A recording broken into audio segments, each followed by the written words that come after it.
Hey, hi, hello, how's it going? I gotta make this intro short because there's a lot to talk about with this one. Because this may only be one episode longer than the previous arc, but it has a lot to talk about. A lot happens in it, and surprisingly enough, it all happens in one location. Yeah, there's a good bit to discuss. So. What's up, what's happening, what's going on, everybody? Welcome back to me, Sisters, which is for animation, including TV, movies, and especially anime. I'm your host and local anime fan, Justin Small, one about Slayer-Tember. Slayer-Tember. I can't talk, I'm sorry. Please excuse me, I am filming this at 1:30 in the morning. Welcome to the Tsuzumi Mansion arc of Demon Slayer.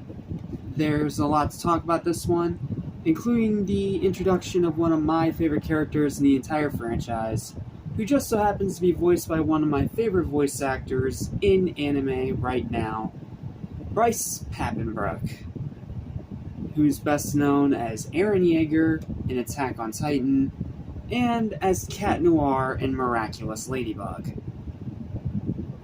Yes, we have to talk about him again, because now we are up to his next voice acting performance, Inosuke, the crazy, wild, unhinged demon slayer with beast breathing, and wears a boar head. He is a delight every minute he's on screen, let me tell you. Inosuke is one of those characters that even before I started actually watching Demon Slayer, I was already completely intrigued by him. Not just because of his really cool design, but also because of the little clips I got to see of him online. Him just being a crazy, rowdy, loose cannon. Like, I don't know why, but for some reason characters like that, especially in anime, greatly appealed to me. I loved them in Dragon Ball, I loved them in Attack on Titan, and I love it here too. Inosuke is a badass character, and I am excited to talk about him. So, before we even get to Inosuke though, we gotta talk about all the other stuff that happens before then, so let's get straight into it. Here is my overall synopsis for the Tsuzumi Mansion arc of Demon Slayer. It starts off with Tanjiro and Zenitsu heading to south-southeast together at the behest of Tanjiro's crow, after Tanjiro pulls Zenitsu off of this girl and apologizes to her for him, being Zenitsu and doing what he does. And then he goes on to do a lot of yelling and a lot of screaming. And it's not like Dragon Ball where it's powering up, it's just him being a coward. Like, I don't hate Zenitsu, but that gets very annoying. Then they end up detouring instead to Tsuzumi Mansion, finding two scared siblings, and Tanjiro watches as there's a guy thrown out the second story window of this building that they're in front of, and the guy immediately goes splat on the ground. He's covered in blood, he makes a huge scene, and Tanjiro reprimands himself for being too late to save this guy. However, thankfully, it's not the brother that the siblings had asked him to go find. So, he didn't fail his mission he actually promised, but he does feel bad he was too late to save a life as he holds this dying guy in his arms. But yeah, the man splatters on the ground and Tanjiro comforts him as best as he can as he dies. And then the two Slayers descend into the mansion determined to say the rest, with Zenitsu still being a coward, so Tanjiro literally has to drag him inside this mansion. But as they're doing that, the two scared siblings named Teriko and Shoichi follow them inside, and they left Nezuko outside. That was real smart. Then the four of them end up separated because of the demon's blood art, which is drums. These drums that are literally growing out of his body. And the demon's name is Kyogai. I'm just going to go ahead and say it right now, Kyogai. And he has A, one of the coolest designs in the series so far, B, one of the coolest blood arts in the series so far, and C, is a genuinely fascinating character. Even though he's very short-lived and doesn't have as much development as some of the other demons we've come across before. But he's fascinating, and it's cool to see how he used to be part of the higher upper moons of the demons along with Muzan, until Muzan literally took that power away from him by scratching out his eyeball. Like, he literally scratches the number out of his pupil. It's Ugh, freaky shit. But it is pretty freaking cool. And not to mention, this whole demon art is tied into this mansion. They don't actually call it Tsuzumi Mansion in the show, but I'm just going to call it Tsuzumi Mansion for the sake of simplicity, because that's what the arc is called. So, it's not called Tsuzumi in the actual show, but the arc's name is Tsuzumi. So, I'm going to say this is the Tsuzumi Mansion for the sake of simplicity. So, this Tsuzumi Mansion is manipulated by the blood art of Kyogai and his drum body, because every time he hits a drum, it either rotates a different way, sends an invisible slash your way, or can do a million other different things. Like, the drums are a really cool blood art in of itself, and they are very, very fascinating. Like, really enjoy those. And that leads Tanjiro to come face to face with the Demon Kyogai, who is the one behind all of this, because of course he is. Then, while that's happening, Zenitsu runs away in panic, because of course he does, and comes across the loose cannon slayer Inosuke. Sorry, I'm so used to saying Inosuke, I gotta say Inosuke. Sorry, it's gonna take me a little bit. Who bolts off immediately, and we find out later that he's literally been trapped in this mansion for 3 days. So, he's itching to kill something. Then Tanjiro prepares to battle Kyogai as Inosuke, sorry, not Inosuke, Inosuke charges in, ending episode 11. And we already get a good taste of Bryce Papenbrook's voice acting for this character, which is freaking amazing. Like, it's Bryce Papenbrook. I did not expect much less from him. He is one of my favorite voice actors right now in anime. He's very good at what he does. Moving on now to episode 12, Tanjiro begins to memorize the drum patterns as Kyogai hits different drums to make different things happen, right as the room changes again and sends him and Todoko off to somewhere else in this mansion. And while that's happening, and Zenitsu is running away from Inosuke, who he thinks is chasing after him, he ends up coming across a tongue demon, him and Shoichi. So he starts running again until he passes out. And then the weird thing happens where Zenitsu, in his sleep, uses his thunder breathing technique to decapitate and kill the demon in literally the flash of lightning. Yeah, apparently Zenitsu locks in when he's asleep. I don't think that explains how he was able to survive final selection at all, but I don't know, maybe it's just some weird quirk of his character, I don't know. It still feels like a bit too early to really decipher that, but it's still cool. The thunder breathing is a cool bit of variation because this is only the second form of breathing techniques that we've seen in the show up to this point.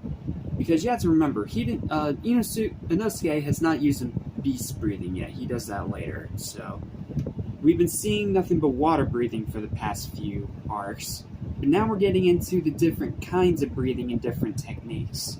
So now we're into Zenitsu, and he has thunder breathing,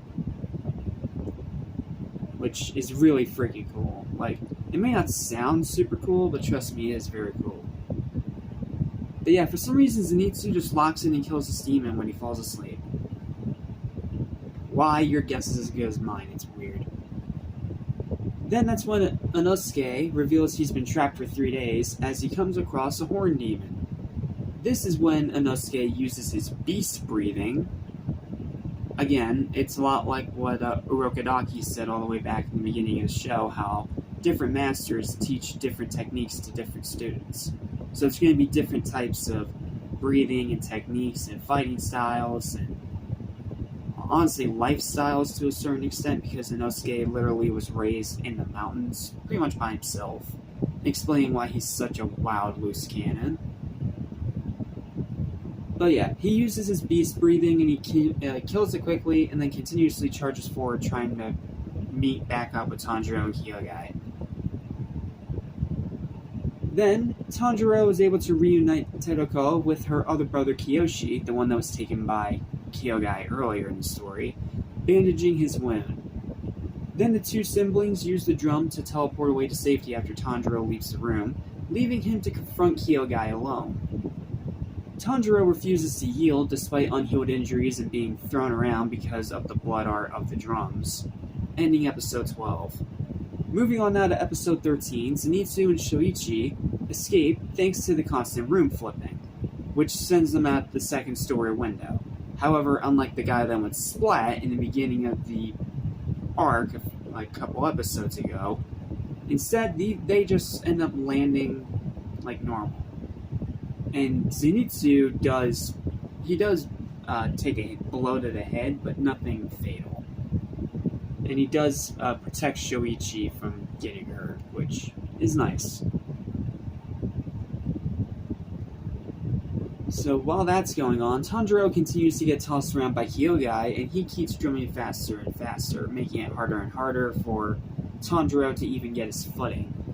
So Tanjiro uses water-breathing Turbulent to adapt quickly, in managing to not step on the writing that's all over the ground. And we find out later in the flashback that that's what changed Kyogai into what he is, because he got reprimanded for both his love for the drums and for his writing by some guy. It's not really specified who this guy is, but if I had to guess, it's like a master or maybe his father. Not entirely sure. They didn't really specify. So, I don't know. I guess I'll just say it's his mentor for sake of simplicity. So, with that, then Muzan appears in like a split second, gives him some demon blood, and then with just one little tap of that drum that immediately grows out of his body, he slices his mentor in 3 pieces, immediately killing it. And then that's when Tanjiro is able to finally get his footing. And now that he's fully adapted, he ends Kyogai with a very quick, swift decapitation as he finally finds that opening thread and just cuts his head right off. Tanjiro then praises Kyogai's blood art as he dies, collecting another sample for Tameo, this time using a device that was given to him by Yashiro. So they're still in the story, but they're just taking a back seat for now. Since they had to go back into hiding so they're not found by Muzan. Then, with all that over, and the house flipping over, because the demon's finally dead, Tanjiro leads Teroko and Kiyoshi outside, only to immediately find Zenitsu getting attacked by Inosuke for protecting the box that Tanjiro was carrying that has Nezuko in it. And Nezuko at this point is still asleep, trying to recover from her last battle. Zenitsu protects Nezuko from Inosuke, which wins Tanjiro's respect, and Tanjiro realizes that, not a bad guy to have around. And then, in a flashback, 2 things are revealed. It's revealed that Zenitsu knew immediately that Tanjiro was traveling with a demon, because where Tanjiro has very acute sense of smell, Zenitsu has an acute sense of hearing, meaning he's able to hear things far greater than most humans, which is what gives him his power and what he's able to use to track demons down. It's a nice little counterbalance to Tanjiro and his techniques and what we've learned up to this point. And the second thing revealed in this flashback is that Inosuke is the 5th survivor from Final Selection. Why we didn't see him, if I had to guess, it's because he got there so quickly that he immediately grabbed what he needed and just took off. Right back into the mountains. Just being the same wild, loose cannon that he is. Then, Tanjiro rushes Inosuke in anger after hearing and seeing him beat the crap out of Zenitsu, which ends episode 13. yeah, the main antagonist of the arc is beaten, but the arc itself is not over yet. Yeah, a bit weird that this one kind of ends on a down note rather than the final defeat of the villain. It's weird. But I welcome it. I welcome change. Then Tanjiro and Inosuke fight each other in hand-to-hand combat, and it's a pretty great fight, even if there's no deciding victor, because Inosuke ends up just collapsing from his own injuries because he took a couple broken ribs. 4, according to a later scene where they're trying to heal in the sanctuary. So yeah, that's when Inosuke collapses from his injuries, ending the scuffle for now. Even though I will say that Tanjiro and Inosuke both landed pretty good hits on each other. Not to mention we got a good sense of Inosuke's very unhinged, unplanned fighting style. Which, again, is a really nice counterbalance to Tanjiro and Zenitsu. Then, later on, Inosuke wakes up and immediately chases down Zenitsu because he doesn't want the fight to be over yet. However, Inosuke ends up just now traveling with them because he wants to finish his fight with Tanjiro, but he ain't getting his chance. So him, Tanjiro, and Zenitsu all head off to where the crow's telling them to go, leaving the 3 siblings, Kiyoshi, what were their names again? Kiyoshi, Shoichi, and Tedeko, to go back home on their own. Now the demon's dead and the danger is over. That's when the 3 Slayers stop at a nearby sanctuary, which is a house of a family that was saved by a demon slayer, so now they freely offer their services to demon slayers, including food, shelter, a doctor, whatever they need, to rest and mend their wounds. And then to end the arc, Zenitsu finally meets Nezuko as she crawls out from her box, and is immediately sent into a blind rage because he doesn't realize that Tanjiro and Nezuko are brother and sister, and thinks that they're dating. And after Tanjiro pulled him off that other girl from way back in the beginning of the arc, yeah, now he's getting jealous and he is extremely pissed off. And the arc in episode 14 ends with Zenitsu chasing Tanjiro all around their little bedroom.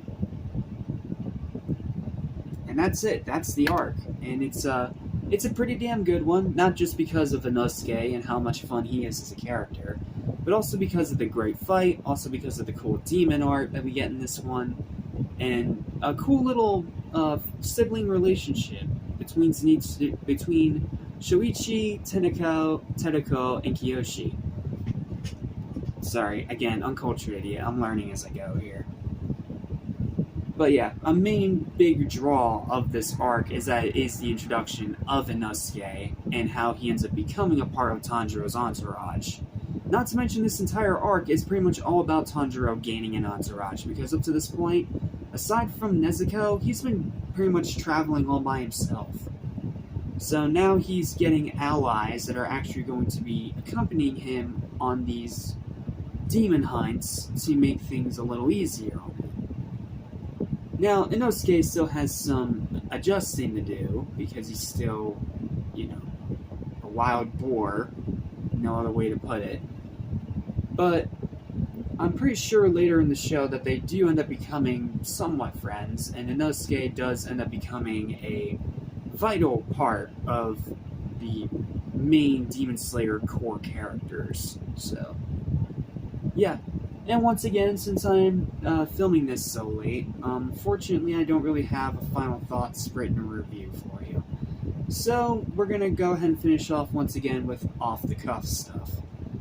And overall, I absolutely love this saga. I will admit that it does start a little slow, and Zenitsu constantly yelling and screaming does get very, very tiring. But it does have some great twists in there. Kyogai is one of the cooler demon designs in the show, and the whole flipping house thing, but the drum blood demon art is awesome. Legit love that. Huge props to whoever came up with that. That is a really cool way to set this fight and this arc apart from the previous demon encounters.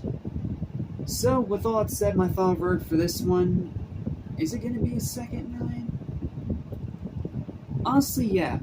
Just because of Inosuke. Like, Inosuke is such a huge part of why I love this arc.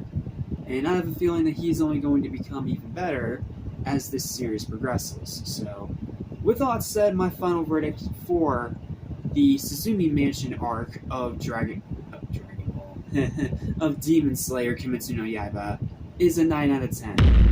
Very, very good arc. Genuinely love this one.